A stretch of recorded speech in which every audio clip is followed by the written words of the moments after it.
Welcome to my Cosmic Diary, a space where I show how spiritual experiences move through this human life. Here, the mystical meets the mundane.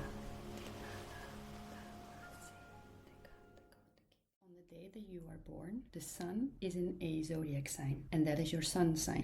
And the sun takes 12 months to move through the entire zodiac. And the moon, she moves different because she goes through all the 12 zodiac signs in just a month, spending about 2.5 days in each sign. That is exactly what this episode is about. It is about our moon sign, what it is like to grow up specifically with a water moon. To me, the moon is a very intimate, soft, and vulnerable part of our chart. It is holding a key to our inner world. It is showing what we need, our emotional needs. It shows the relationship that we have with our mother or our mother figure, but it also shows how we nurture ourselves or how we mother others. So how we nurture others. I am a Cancer sun and rising, and while that is not the topic of today, I will say that Cancer is ruled by the moon, and it is like Cancer and the moon are dancing together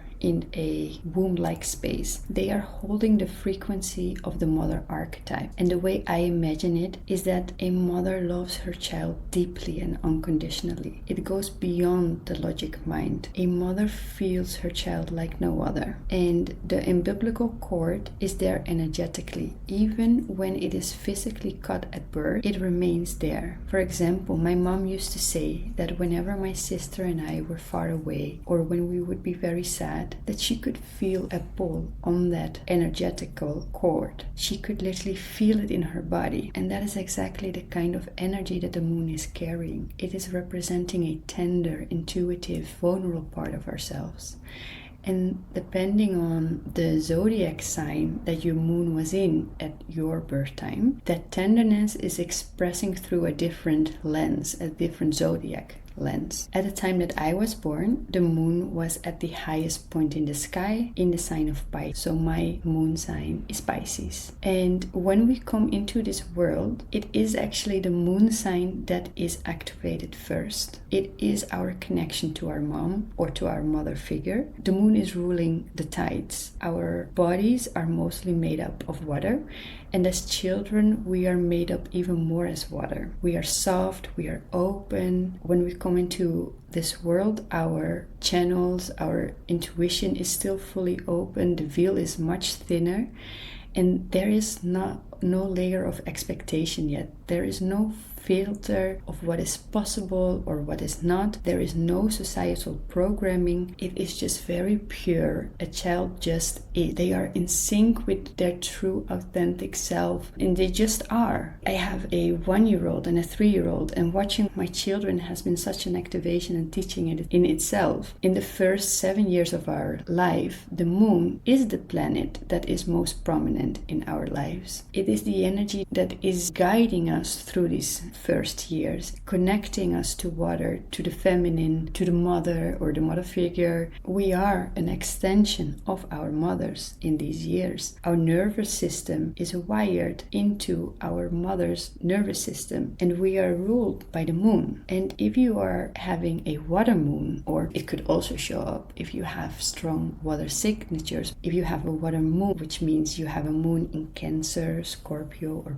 you are someone that feels deeply. And these 3 archetypes, Cancer, Scorpio, and Pisces, all 3 ruled by water, do express it very different. But at the core, the need, especially with the moon, the need is the same: emotional safety and soulful connection. It is a really heart-based connection. As children, while we grow up, it is expressed different through these 3 different archetypes. So if we look at Cancer, Cancer is ruled by the subconscious mind, the emotional undercurrent just below the surface. Cancer is pulling you inwards into feeling the body, into the early emotional patterns. Cancer moon child deeply in tune with safety, with emotional security. They need extra reassurance to feel safe and to feel held.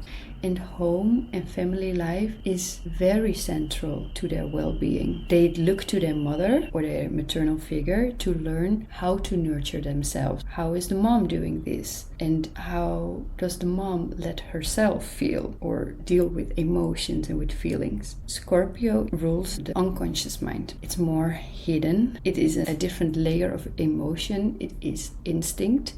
And a Scorpio child feels everything intensely, but they might not show it outwardly. Their emotional world runs deep and is very private. So what they need is to feel trusted by their caregivers, and they need space to protect their inner mysteries, their private world. Their emotional trust is very important to them. And Pisces, the third water sign, connects to the one consciousness, the collective, the spiritual, the unconditional love, is sensitive to both subconscious and unconscious and beyond. It is feeling everything. It is absorbing emotions and energies. And these children need space for their dreams, their creativity, and their mysticism to be allowed to be in between those worlds, to be with one foot here and one foot there. Being born with a myself, as a child, I needed a very gentle and sensitive care for my emotional body. I truly needed dream time. I needed space to be connected to all that is. And I felt my environments, my surroundings, even before I would enter them. And for me, there was a deep longing to be held within empathy and to feel that it would be okay to be quiet, okay to be soft, okay to be emotional. And at school and outside of my safe shell environment, I was a very shy and sensitive child. But I still see, even to this day, is that parents would instruct their children to, for example, they could say something like, go play, don't be shy, you like it, go join. Looking back, what if that child actually has a water moon and they feel everything deeply? And what if their shyness is not something to be changed or to go against, but is perfectly fine and a unique aspect of them, and it's just a personal trait? Then imagine if something would be said like, just take your time. I am here when you are ready. You are carrying so many feelings. I'm listening if you need someone. Or your kindness, your softness is beautiful. These were not the things that I would hear outside of my home. At home with my mom and sister I would, but outside of that space I was often told quite the opposite, like, you are too quiet, you are too shy, you cry too easily, you hang on too long to feelings, you are too soft, you are too kind. But the truth is, I wasn't too much. I was just very watery. I was very sensitive. I was very intuitive. And I still carry these things. My own kids, they have air and fire moons, not water. My eldest does have a strong water signature. But in my opinion, all small children need lots of water and earth energy in those early years. With air and fire moon, they might need also something else. Like in this episode, I am focused on the water moons. But we could have these examples, of course, for the other elements as well. We all need that in our early years. We need to feel health.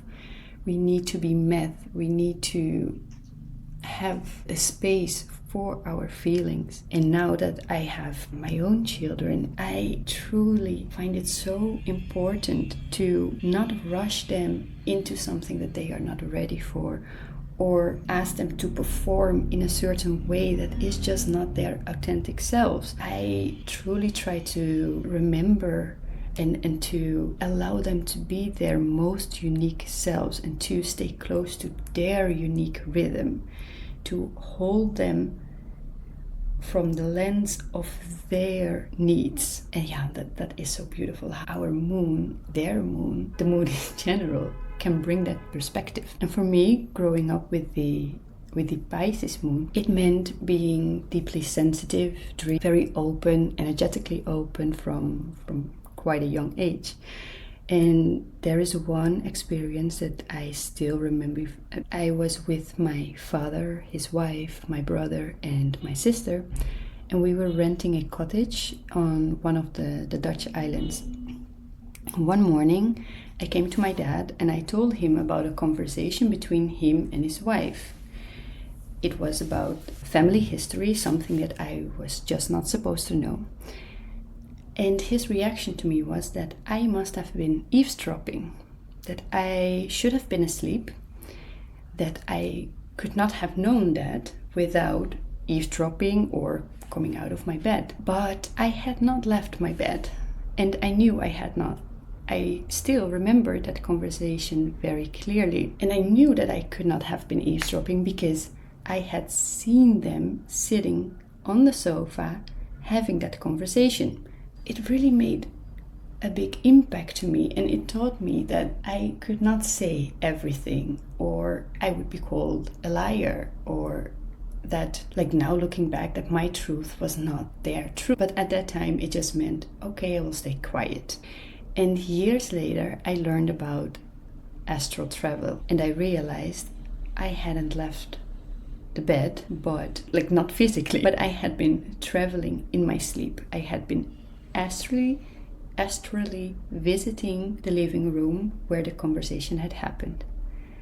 And Pisces deeply connected to our dream world, that in-between state, that one foot here, one foot in the other world, like two fish are swimming in opposite directions.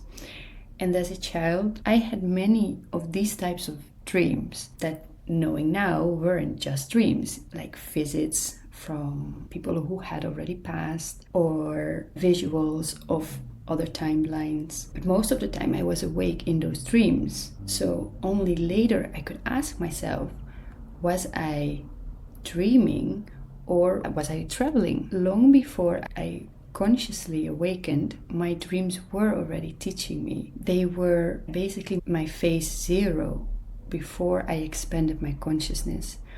And that intuitive flow, that dream world, that dream logic, those spiritual insights, those are reflected in my Pisces moon. But we all have all 12 archetypes within us. So we all have that Pisces archetype as well in our chart. We all have access to water. It just depends on our personal placements within the birth chart, how prominent or how active that energy is, how easily it is to reach, but we all have it. If you are getting flashes of your own childhood dreams or memories come back in and you cannot explain them, I truly invite you to lean in and to lean into the codes that you were given but perhaps couldn't place or were asked not to use, not to lean into. I ask you to lean into them now. And if you do not remember, that is also totally okay. It is something that we can still get back, those memories. For example, when you go to bed tonight, I invite you to set a certain intention. For example, bring me back my dream memories that I need to know within this now moment. Let me remember the truth behind the logic mind. And then when needed, when ready, often these memories do come back in. And they are not meant to be analyzed with our mental body. We are meant to feel them in our emotional body. Because the dream world is a portal. It is a bridge. And it is a soft space between the world and everything that is beyond. Thank you for listening. If this unlocked memories within you, or if codes return, come find me in the stars. You will find all the links below. Let your inner light shine like the phases of the moon, illuminate exactly what is meant to be seen now.